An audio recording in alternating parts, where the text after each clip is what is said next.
بسم اللہ الرحمن الرحیم۔ الممتحنہ نام۔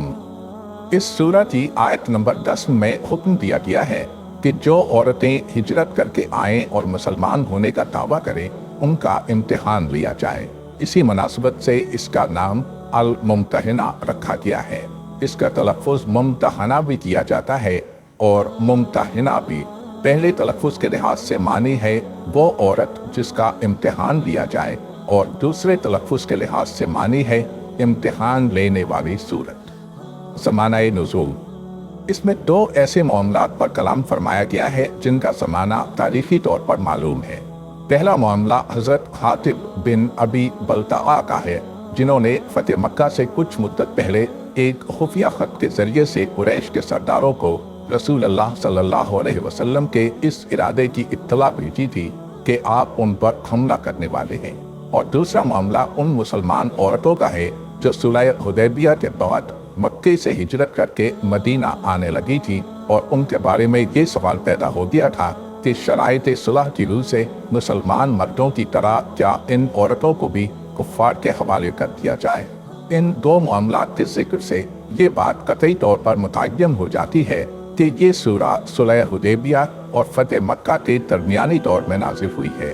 ان کے علاوہ ایک تیسرا معاملہ بھی ہے جس کا ذکر سورت کے آخر میں آیا ہے، اور وہ یہ کہ جب عورتیں ایمان لا کر بیعت کے لیے رسول اللہ صلی اللہ علیہ وسلم کی خدمت میں حاضر ہوں تو آپ ان سے کن باتوں کا عہد لیں۔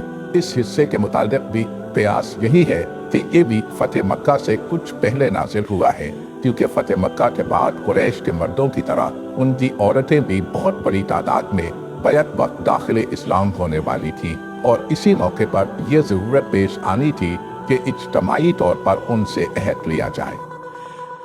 موضوع اور مباحث۔ اس سورہ کے 3 حصے ہیں۔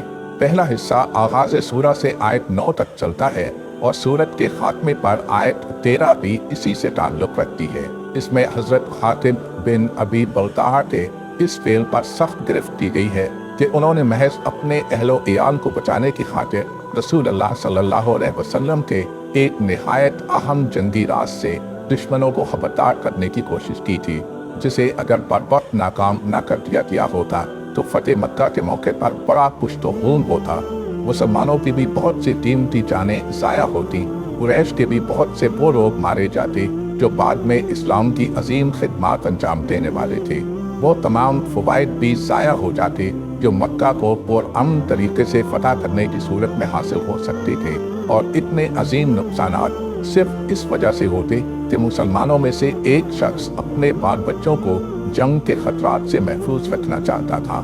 اس شدید غلطی پر تنبیہ فرماتے ہوئے اللہ تعالیٰ نے تمام اہل ایمان کو یہ تعلیم دی ہے کہ کسی مومن کو کسی حال میں اور کسی غرض کے لیے بھی اسلام کے دشمن کافروں کے ساتھ محبت اور دوستی کا تعلق نہ رکھنا چاہیے، اور کوئی ایسا کام نہ کرنا چاہیے جو کفر و اسلام کی کشمکش میں کفار کے لیے مفید ہو۔ البتہ جو کافر اسلام اور مسلمانوں کے خلاف عملاً دشمنی اور ایذا رسانی کا برتاؤ نہ کر رہے ہو، ان کے ساتھ احسان کا رویہ اختیار کرنے میں کوئی مذائقہ نہیں ہے۔ دوسرا حصہ آیات 10 اور 11 پر مشتمل ہے۔ اس میں ایک اہم معاشرتی مسئلے کا فیصلہ کیا گیا ہے جو اس وقت بڑی پیچیدگی پیدا کر رہا تھا۔